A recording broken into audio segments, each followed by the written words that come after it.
Good morning students. Today I am going to start have a new chapter number 7 अपराजिता। अपराजिता जो कि एक कहानी है। अपराजिता किसे कहा गया है? अपराजिता जो कभी पराजित ना हुई हो। अपराजिता जो कभी पराजित ना हुई हो। इसकी लेखिका का नाम शिवानी है और अपराजिता अपनी इस कहानी में एक ऐसी लड़की के बारे में बताना चाहती है जिसके शरीर में ईश्वर ने इतनी कमियां दी है, लेकिन फिर भी वह अपनी ज़िंदगी से कभी भी हार नहीं मानती है और ईश्वर को बिना दोष दिए हुए अपने जीवन को व्यतीत करती है। प्रस्तुत कहानी हिंदी की सुविख्यात लेखिका शिवानी द्वारा लिखी गई है। इस कहानी के माध्यम से वह पोलियो का शिकार एक ऐसी लड़की के संघर्ष एवं सफलता के बारे में बताना चाहती है जो एक निर्जीव धड़ लेकर भी शिक्षा व ज्ञान के क्षेत्र में विशेष सफलताएं अथवा उपलब्धियां प्राप्त कर लेती है। अब इस पाठ में आए हुए जितने भी कठिन शब्द हैं आप उनको रेखांकित करोगे और उनके सामने उनका अर्थ लिखोगे, क्योंकि इसमें बहुत से कठिन शब्दों के अर्थ मैं बताऊंगी आपको। अब मैं पाठ आरंभ करती हूँ। कभी कभी अचानक ही विधाता, विधाता होता है ईश्वर, कभी कभी अचानक ही विधाता हमें ऐसे विलक्षण होता है अद्भुत व्यक्तित्व से मिला देता है जिसे देख स्वयं अपने आप को, स्वयं अपने जीवन की रिक्तता क्या होता है? खालीपन बहुत छोटी लगने लगती है। हमें तब लगता है कि भले ही उस अंतर्यामी ईश्वर, भले ही उस अंतर्यामी ने हमें जीवन में कभी अकस्मात अकारण ही दंडित कर दिया हो। अकस्मात अचानक, अकारण बिना कारण के, दंडित सजा, किंतु हमारे किसी अंग को हमसे विच्छिन्न अलग कर हमें उससे वंचित तो नहीं किया। फिर भी हम में से कोई ऐसा मानव है जो अपनी विपत्ति के कठिन क्षणों में विधाता को दोषी नहीं ठहराता हो, यानी कि विधाता को कभी भी कसूरवार नहीं ठहराता हो। मैंने अभी पिछले ही महीने एक ऐसी अभिशप्त काया होती है श्रापित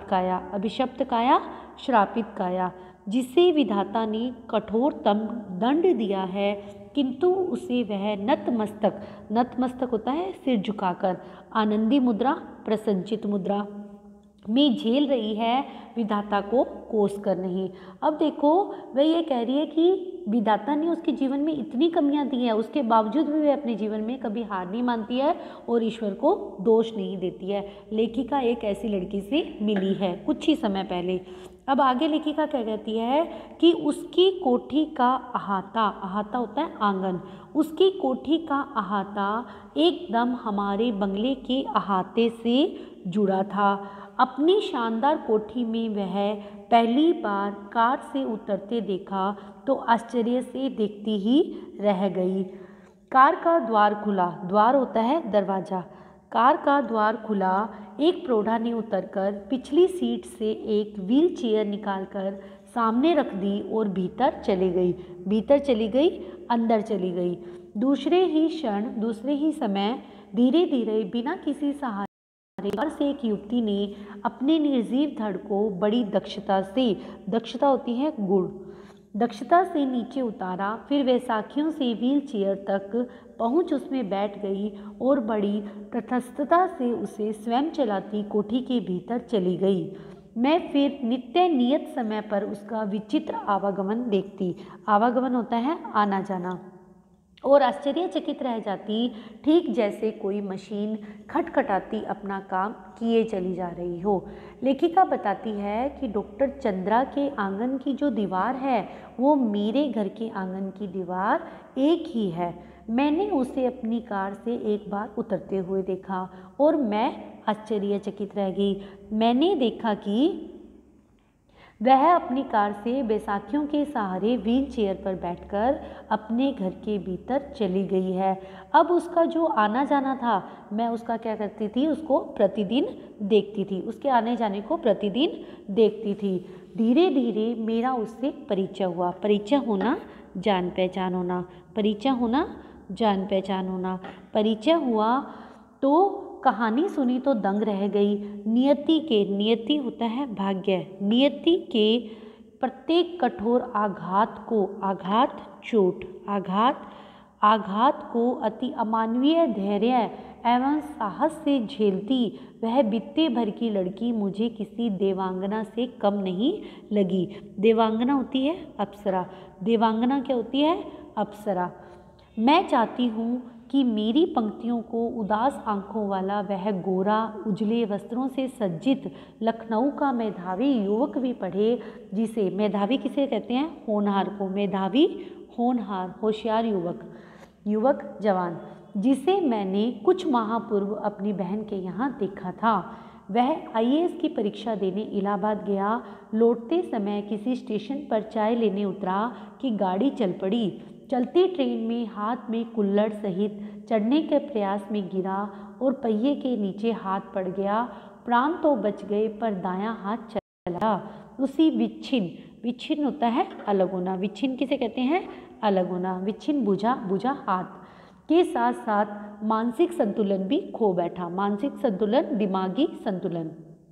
पहले दुख भुलाने के लिए नशे की गोलियां खाने लगा और अब नूर मंजिल की शरीर ही है। केवल एक हाथ खोकर अपने हथियार डाल दिए। इधर चंद्रा, जिसका निचला धड़ है निष्प्राण, निष्प्राण होता है जिसमें प्राण न हो, निष्प्राण जिसमें प्राण न हो। मांस पिंड, मांस का एक पिंड के द्वारा मात्र सदा उत्फुल रहना, खुश रहना, उत्फुल्ल है। चेहरे पर विषाद की एक रेखा भी नहीं है। विषाद होता है दुख।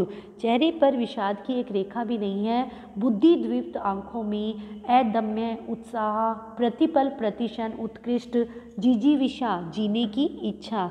जिजीविषा किसे कहा गया है? जीने की इच्छा को। और फिर वह कैसी कैसी महत्वाकांक्षाएं।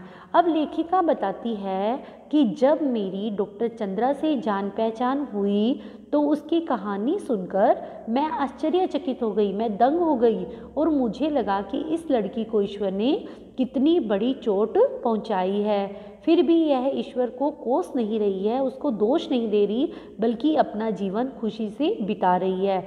मैं चाहती हूँ कि यह मेरी पंक्तियाँ लखनऊ का वह छात्र भी पढ़े जिसे मैंने अपनी बहन के यहाँ कुछ समय पहले देखा था। वह बहुत ही होनहार था और आईएएस की परीक्षा देने वह इलाहाबाद गया था और आते हुए वह स्टेशन पर चाय पीने उतरा और चलती ट्रेन पर वह चाय का कुल्हड़ लेकर चढ़ा तो गाड़ी के नीचे गिर गया और उसका हाथ कट गया। उसका एक हाथ कटने से उसके जीवन में निराशा आ गई और वह दुखी रहने लगा। आगे लेखिका कहती है कि मैडम आप लखनऊ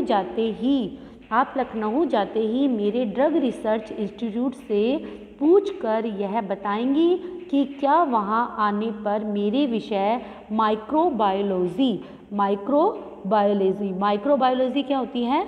कीटाणु विज्ञान, जो कि सूक्ष्म जीवों के बारे में ज्ञान देता है, से संबंधित कुछ सामग्री मिल सकेगी। मैडम आप कह रही थी आपके दामाद हवाई के ईस्ट वेस्ट सेंटर में हैं, क्या आप उन्हें मेरा बायोडाटा क्या होता है? अपने बारे में पूरा का पूरा विवरण भेजकर पूछ सकेंगी कि मुझे वहाँ की कोई फेलोशिप होती है अध्येता वृत्ति भाईचारा मिल सकती है।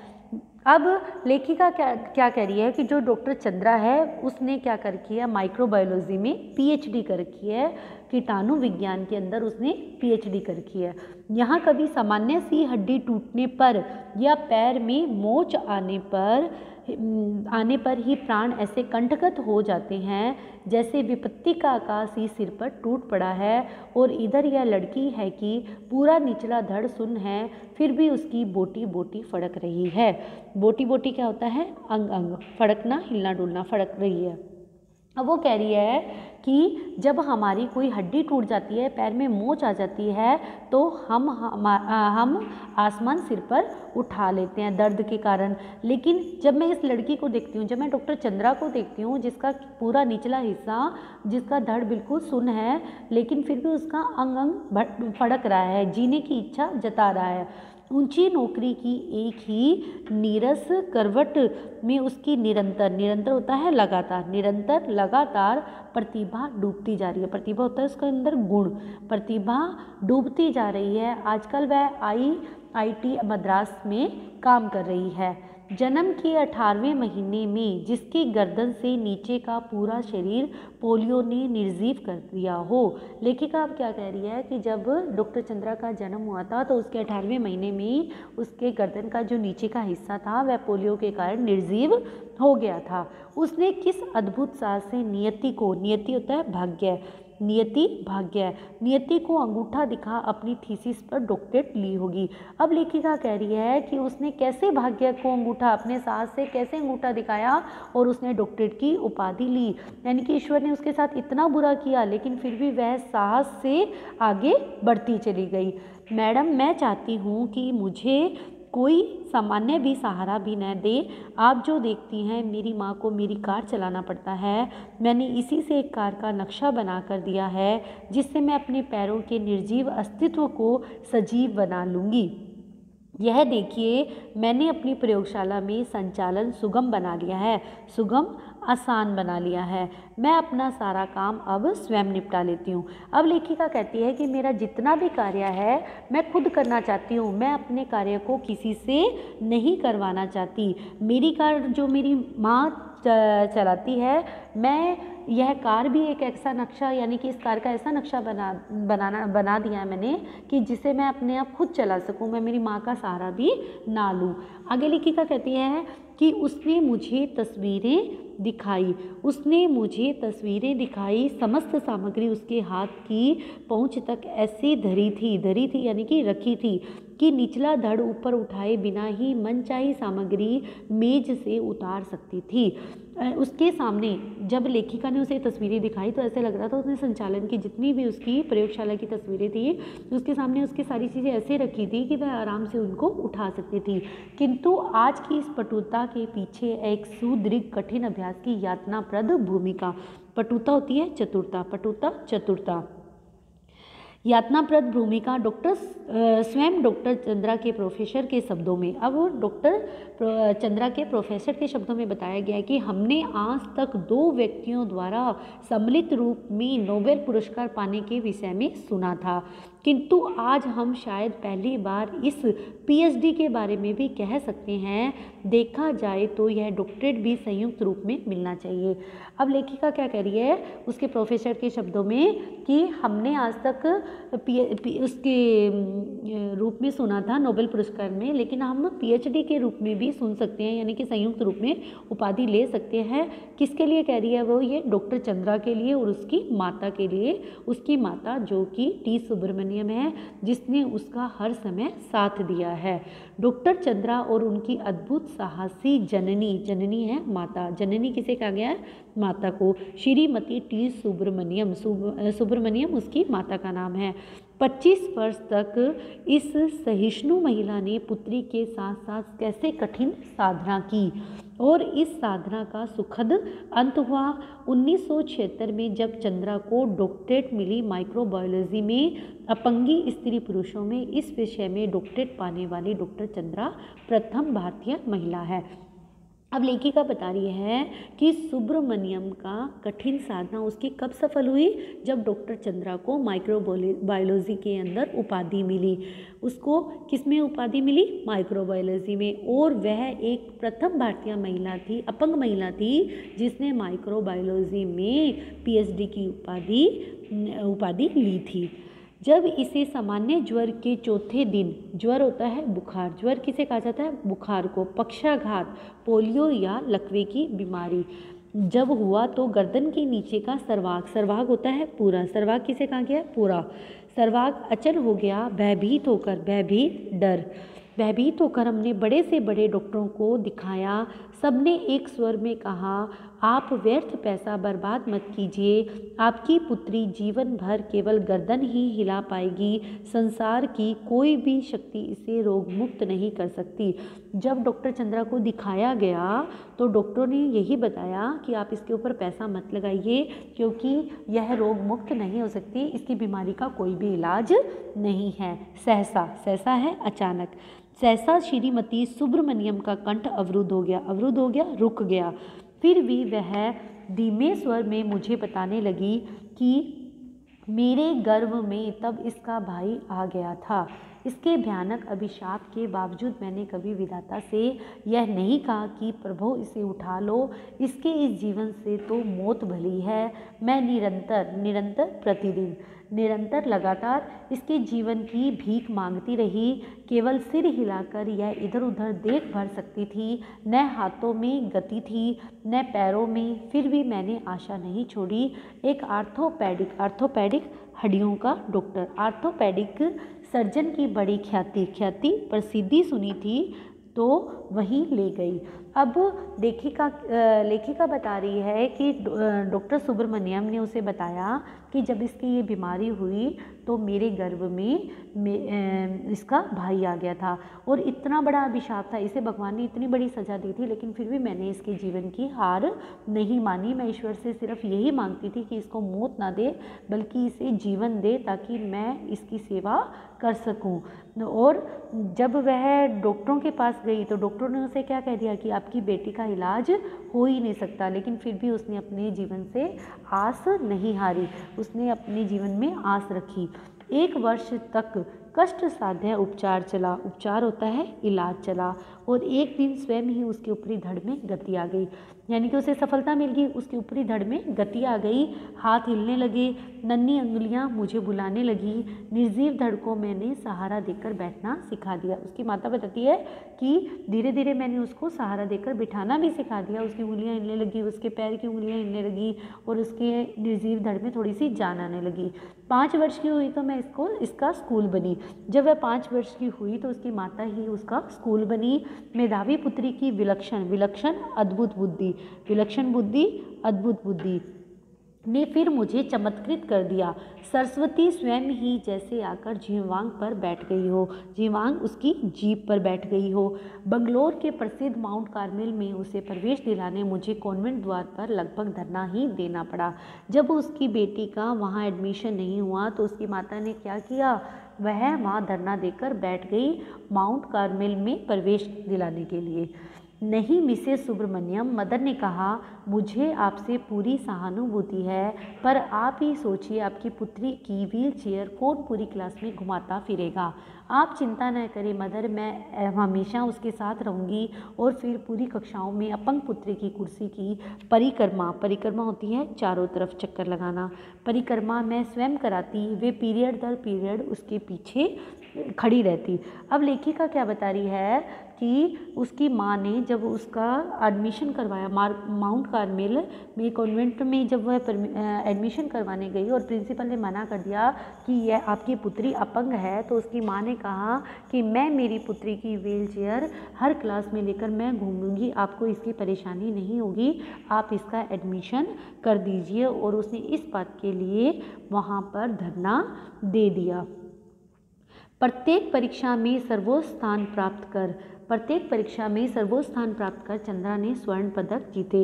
वह अपनी प्रत्येक परीक्षा के अंदर फर्स्ट आती थी और गोल्ड मेडलिस्ट थी, स्वर्ण पदक जीतती थी। बीएससी भी किया, प्राणी शास्त्र में एमएससी में प्रथम स्थान प्राप्त किया और बंगलोर के प्रख्यात इंस्टीट्यूट ऑफ साइंस में अपने लिए स्पेशल सीट अर्जित की। केवल अपनी निष्ठा, धैर्य एवं साहस से 5 वर्ष तक प्रोफेसर सेठना के निर्देशन में खोज कार्य। इसी बीच माता पिता ने पेंसिल्वानिया में व्हील चेयर मंगवा दी, जिसे डॉक्टर चंद्रा स्वयं चलाती हुई पूरी प्रयोगशाला में बड़ी सुगमता से आसानी से घूम सकती थी। लेदर जैकेट से कठिन जीरा वक्तर होती है कवच में कसी उस हंसमुख लड़की को देख मुझे युद्ध क्षेत्र में डटे राणा सांगा का ही स्मरण हो आता था। स्मरण याद करना। आता था शत विक्षत शरीर में असंख्य घाव आभा मंडित भव्य मुद्रा। शत विक्षत घायल लहू लुहान, आभा मंडित होता है चमक। अब लेखिका बता रही है कि उसकी जो प्रोफेसर थी जिसका नाम डॉक्टर सेठना था, उसके निर्देशन में जब उसने शोध कार्य किया तो वहाँ जब उसे व्हील चेयर मंगवा दी गई तो वह उसे हर समय लेकर घूमती थी। कौन घूमती थी? डॉक्टर चंद्रा।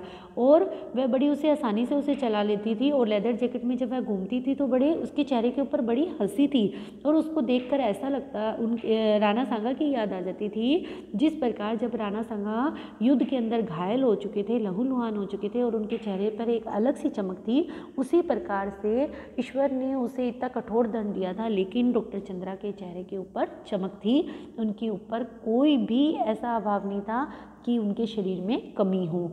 मैडम आप तो लिखती हैं, मेरी ये कविताएं देखिए, कुछ दम है क्या इनमें? मैंने जब ये कविताएं लिखी तो आंखें भर आई, जो उदासी उसके चेहरे पर कभी नहीं आन पाई वह अनजाने ही उसके कविता में छलक आई थी।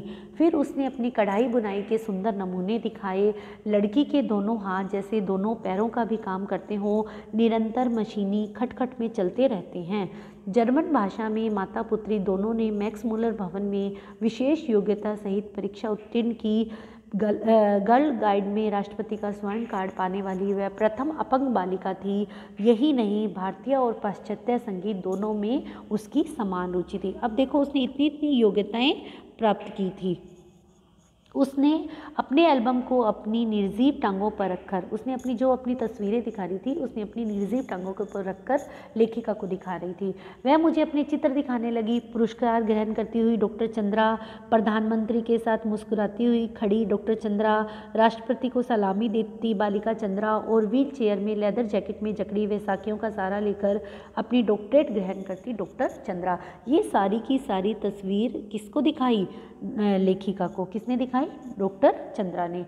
मेरी बड़ी इच्छा थी मैं डॉक्टर बनूं। अब चंद्रा कहती है कि मेरी बड़ी इच्छा थी कि मैं डॉक्टर बनूं, लेकिन मैं डॉक्टर बन नहीं पाई। क्यों नहीं बन पाई? क्योंकि वह अपंग थी, उसका दाखिला नहीं हुआ था। मैं अपंग डॉक्टर मैरी वर्गीस के सफल जीवन की कहानी पढ़ चुकी थी। परीक्षा में सर्वोच्च स्थान प्राप्त करने पर मुझे मेडिकल में प्रवेश नहीं मिला। कहा गया मेरा निचला धड़ निर्जीव है, निर्जीव जिसमें कोई जान न हो। मैं एक सफल शल्य चिकित्सक नहीं बन पाऊंगी, सर्जन।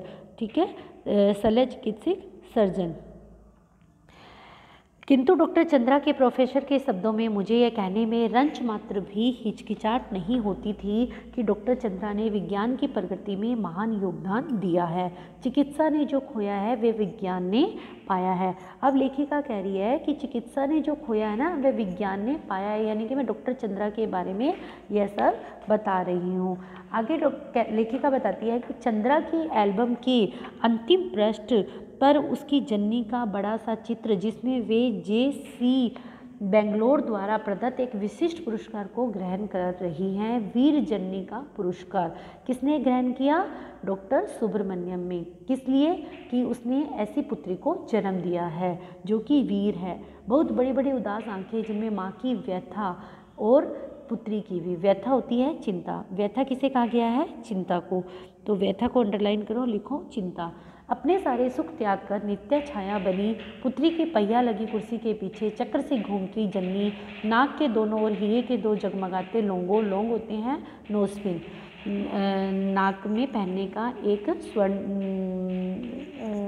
नाक में पहनने का एक आभूषण, अधरों पर विजय का उल्लास, जूड़े में पुष्पवेणी, मेरे कानों में उस अद्भुत साहसी जननी। शारदा सुब्रमण्यम के शब्द अभी भी जैसे गूंज रहे हैं। इस पर शब्द द्वार एक साथ बंद नहीं करता, यदि एक द्वार बंद करता भी है तो दूसरा द्वार खोल देता है। तो हमें इस कहानी से क्या शिक्षा मिलती है? इस कहानी से शिक्षा मिलती है कि हमें कभी भी अपने जीवन में हार नहीं माननी चाहिए। और डॉक्टर चंद्रा ने इस कहानी में ऐसा कर दिखाया है, जिसके शरीर में इतनी शारीरिक कमियां होने पर भी वह इन सब से आगे निकल जाती है और एक अद्भुत चमत्कृत कर देती है। धन्यवाद।